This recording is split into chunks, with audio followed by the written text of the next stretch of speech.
school.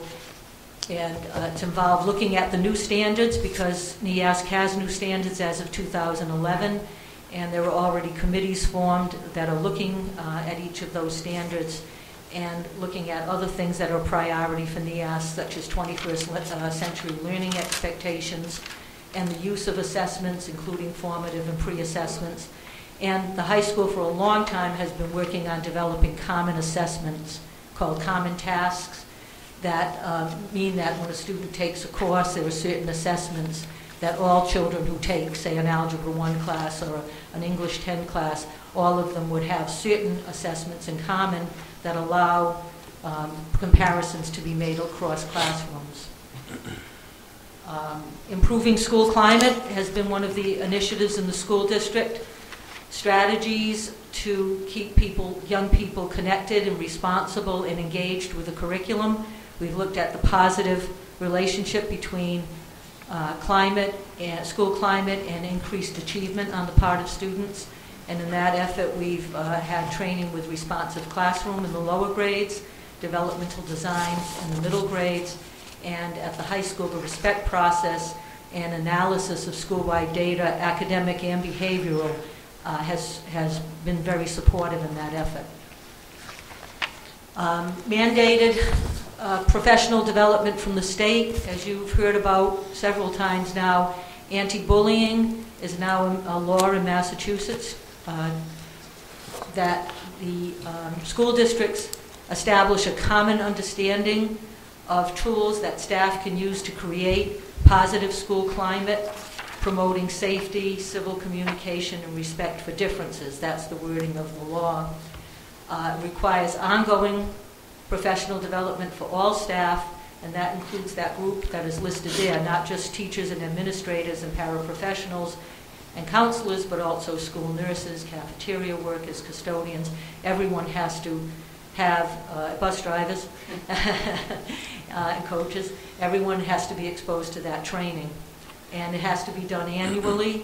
And we did start early with this, with a presentation in September by someone from a law firm. And we're having sessions for the staff and the people listed above in February and in March. So looking forward, as I said before, that looking to the future, we of course be continuing most of the things that I've mentioned already, but we do have a district improvement plan that I know I'm very appreciative to have such a well thought out document that gives us direction for the future in the key areas of curriculum, instruction, and assessment, as well as school climate. And we'll also be focusing on the new Common Core frameworks. The state is changing the Massachusetts curriculum frameworks. We've had them for many years, but they are changing. We are now going national. We've adopted the National Common Core in English, mathematics, and literacy in science and social studies. So those changes will be reflected in new frameworks coming out soon, within the next month, and in new MCAS testing that will be being rolled out over the next 3 to 5 years. And then finally, we're looking forward to doing a curriculum institute this summer. Our hope is to give teachers some time to do concentrated work on the units of study when they don't have to think about their teaching and other responsibilities. How much of that institute we'll be able to offer will, of course, be dependent upon funding. A lot of it coming, we hope, maybe from some grants. And we are going to also attach credit to that, a single credit, we think, that will extend some of the time that teachers would attend. We think that would be an incentive. But we're looking forward to that. I think this will be an annual thing that we'll do in the school system to bring in that teacher professional work that I talked about earlier. I don't know if anyone has any questions. I think I just have one question.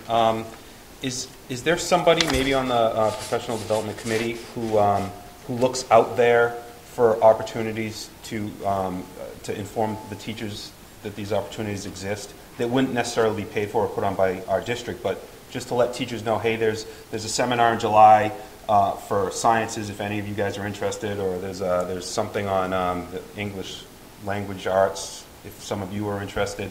Is there somebody who looks at all that and is able to disseminate it out to the regularly up to the teachers? Yes. You're staring at them. There you go. Dr. Colley sends me many of those things that I then pass along to teachers. We usually get some of the same things that we distribute. And in addition to that, because that's ongoing, and principals also get them and send them out to staff, I'm working with Beth to have a site on our webpage that we can put those things in, and the teacher can go and visit that and click on that and see a broad range of things. So not only will they see it once in the mail and then put it somewhere, but it'll be right there on the website. And we actually have the framework for that. We just have to start putting the content into it. And then this would add a little bit to that, is that my plan is to have a professional development newsletter for the school system. We'll have our first one coming out within the month, and we will be able to put some things in there. Maybe not the one, like this one might have looking forward to things that we know would be happening in the summer. It wouldn't be too time sensitive. But yeah, I think that's a very important thing. People are always looking for that information. Right, because obviously, I don't know how much people out there know, but teachers have a huge responsibility to pursue professional development. Right. And this, what we do in the schools, is a very small part of it. And as you know, one of those requirements, which is always the one we struggle with, is the need for content area professional development. Right. And that one is one that very often teachers, especially in the small school district, have to pursue some of that on their own. Yep. And they need to go out and look for that. Thank you. Good. Thank you very much. Okay, item C, monthly enrollment for December. In terms of the monthly enrollment, it's one of those things we've already seen. The changes are not huge in terms of 1 month to the next, but looking back at last year, you do have that bubble of students that, we have classes that are in the 140 to 150 range versus some classes that are in the 110 to 120 range when those exit out of high school, and then the bigger classes that are, most of them now at the middle school, move into the high school. It bumps high school but lowers the middle school. So, and then what we saw was a class leave last year and the smaller classes coming into kindergarten. So at this point, I don't see a huge exodus. We did notice an increase in the number of students who are considered to be on free and reduced lunch by 2%. So not huge, but I would say significant. I don't know how much of that is because Michelle keeps hounding people to put in their forms. So these are people who may have been already in the system and just never self-identified themselves as in need.